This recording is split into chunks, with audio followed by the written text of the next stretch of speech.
Le Seigneur soit avec vous. Et avec votre esprit. Évangile de Jésus-Christ selon saint Luc. Gloire à toi, Seigneur. En ce temps-là, Jésus, marchant vers Jérusalem, traversait la région située entre la Samarie et la Galilée. Comme il entrait dans un village, 10 lépreux vinrent à sa rencontre. Ils s'arrêtèrent à distance et lui crièrent « Jésus, Maître, prends pitié de nous !» À cette vue, Jésus leur dit « Allez vous montrer aux prêtres. » En cours de route, ils furent purifiés. L'un d'eux, voyant qu'il était guéri, revint sur ses pas en glorifiant Dieu à pleine voix. Il se jeta, face contre terre, aux pieds de Jésus, en lui rendant grâce. Or, c'était un Samaritain. Alors, Jésus prit la parole en disant « Tous les 10 n'ont-ils pas été purifiés? Les 9 autres, où sont-ils » Il ne s'est trouvé parmi eux que cet étranger pour revenir sur ses pas et rendre gloire à Dieu. Jésus lui dit « Relève-toi et va, ta foi t'a sauvé. » Acclamons la parole de Dieu. Louange à toi, Seigneur Jésus. Aujourd'hui, le Seigneur nous invite « Rendez grâce en toutes circonstances. C'est la volonté de Dieu à votre égard dans le Christ Jésus. » C'est une citation de saint Paul dans l'épître aux Thessaloniciens, la première épître aux Thessaloniciens.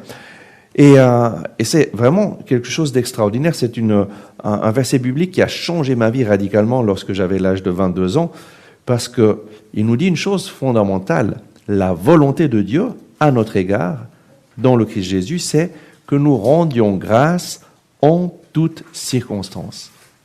Bien souvent, nous sommes habitués à nous lamenter de nos problèmes, à répéter toutes nos difficultés, à mettre sur notre bouche des paroles qui décrivent nos situations de problèmes et de douleur, d'angoisse.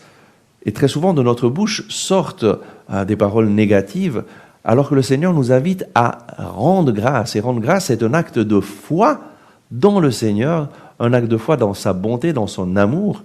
Et lorsque nous rendons grâce au Seigneur en toutes circonstances, alors oui, nous allons voir notre vie changer radicalement. Et nous voyons dans l'évangile d'aujourd'hui Jésus qui marchait vers Jérusalem et dans une région située entre la Samarie et la Galilée, il entrait dans un village et voici 10 lépreux qui viennent à sa rencontre.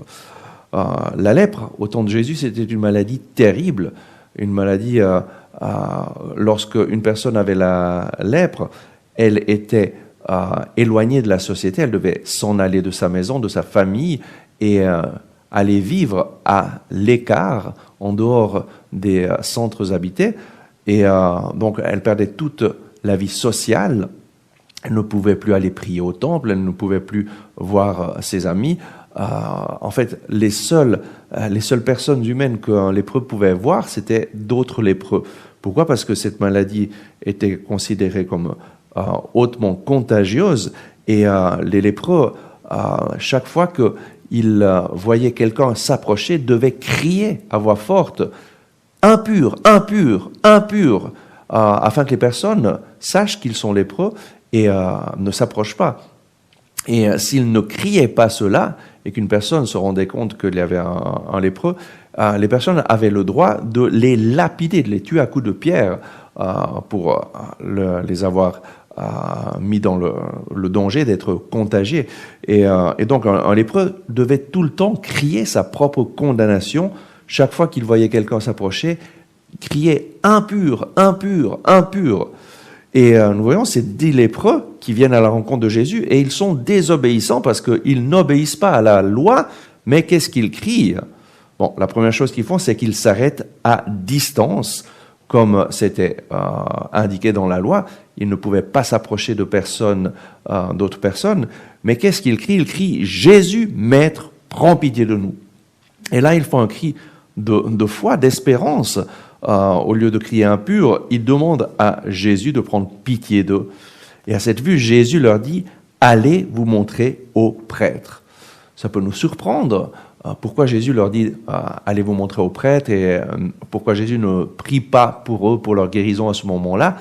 Tout simplement, il leur demande de faire un acte de foi, parce que dans le peuple d'Israël, lorsque une personne qui avait la lèpre était guérie, elle devait aller se présenter au prêtre, et les prêtres l'examinaient et faisaient un rituel et voyaient si ils étaient vraiment guéris, et alors, s'ils étaient guéris, ils faisaient le rituel de purification et leur permettaient d'être réintégrés dans la vie sociale et donc de retourner dans leur famille, de pouvoir recommencer une vie normale.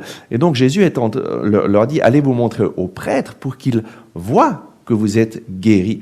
Et alors, ces gens, ces 10 lépreux partent et en cours de route, nous dit Saint Luc, ils furent purifiés. Donc ils furent purifiés alors qu'ils sont en train de mettre leur foi en action. Peut-être qu'ils ont marché pendant des heures avant d'être guéris, mais peut-être que certains disaient « Oh, on n'est pas guéri, est-ce que ça vaut la peine de continuer ?» Mais non, ces lépreux ont décidé de mettre leur confiance dans cette parole de Jésus et en cours de route, ils furent purifiés. L'un d'eux, voyant qu'il était guéri, revint sur ses pas en glorifiant Dieu à pleine voix.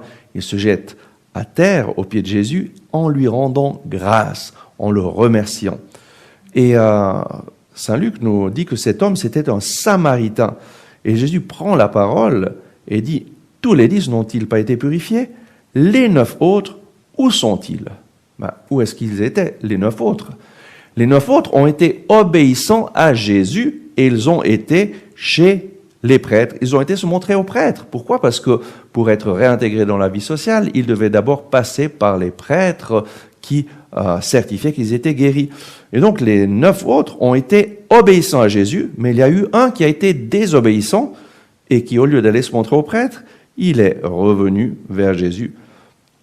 Et Jésus le dit, il ne s'est trouvé que parmi eux 7 étrangers pour revenir sur ses pas et rendre gloire à Dieu.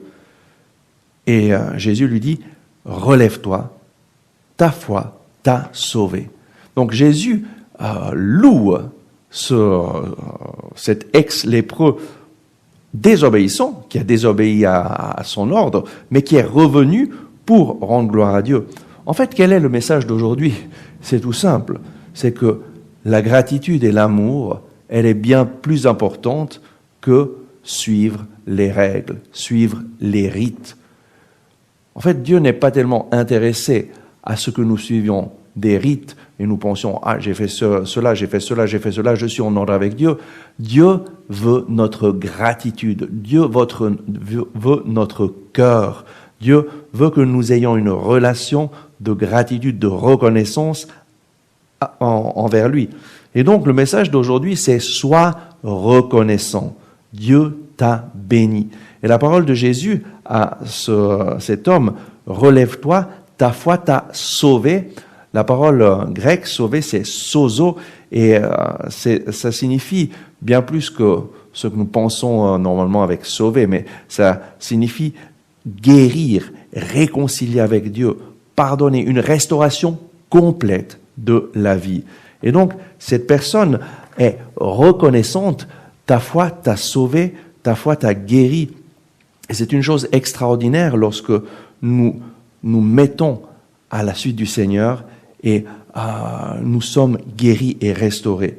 Sois reconnaissant, remercie le Seigneur, il t'a béni. Et je voudrais vous lire un témoignage d'une femme qui m'a écrit depuis l'Australie pour remercier le Seigneur et me remercier. C'était au mois de juillet 2020. Bonjour Père Olivier, je suis Jennifer, je viens de l'île Maurice et j'habite en Australie. Je suis mariée et j'ai 5 enfants. Ma sœur Ingrid me partage souvent son expérience de la maison de prière et des retraites de la Koinonia Jean-Baptiste et combien sa vie a changé depuis qu'elle vous a rencontré à l'île Maurice. Je voudrais témoigner de ma guérison.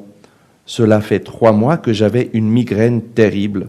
Je prenais des médicaments matin et soir et les médicaments me rendaient faible, la tête en l'air. Je regarde votre messe sur YouTube toutes les semaines avec ma famille et récemment, il y avait une messe de guérison. durant laquelle j'ai prié et j'ai été guéri. C'est merveilleux, car je n'ai plus mal à la tête. Je rends grâce à Dieu et merci à vous aussi. Je voulais vous faire savoir les merveilles que votre prière a fait dans ma vie. Maintenant, je comprends l'amour de Jésus, combien Jésus nous aime, combien Jésus m'aime. Que Dieu vous bénisse tous. Merci de tout cœur, Jennifer. Voilà ce qui se passe lorsque nous mettons notre confiance dans le Seigneur. Nous comptons sur lui et nous le remercions. Le vrai culte spirituel, c'est remercier le Seigneur, le rendre grâce. Et c'est ce qui a transformé ma vie radicalement à l'âge de 22 ans, lorsque j'ai commencé à mettre en pratique ceci, à remercier le Seigneur pour chaque détail de ma vie. Et après un mois que je le faisais, Jésus s'est manifesté dans ma vie et a touché mon cœur, a transformé ma vie. Et donc, aujourd'hui, le Seigneur nous invite, vous invite à le remercier, à être reconnaissant et à prendre conscience de toutes ces bénédictions. Oui, Seigneur Jésus, merci pour ton amour. Merci parce que tu es venu dans ce monde pour nous révéler l'amour du Père. Merci parce que tu es mort sur la croix pour nos péchés. Merci parce que tu nous as réconciliés avec le Père. Merci Seigneur Jésus pour le don de la vie que tu nous as faite. Merci Jésus pour mon corps. Merci Seigneur pour mes yeux, je peux voir.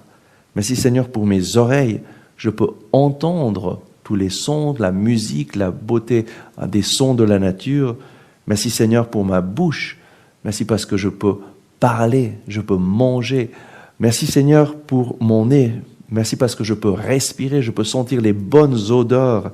Merci Seigneur pour mes jambes. Merci parce que je peux marcher. Merci pour mes bras, merci pour mes mains Seigneur. Merci Seigneur pour mon corps. Merci Seigneur parce que tu m'as créé comme une merveille Seigneur. Merveille que je suis, merveille que tes œuvres. Merci Seigneur pour le don de te connaître.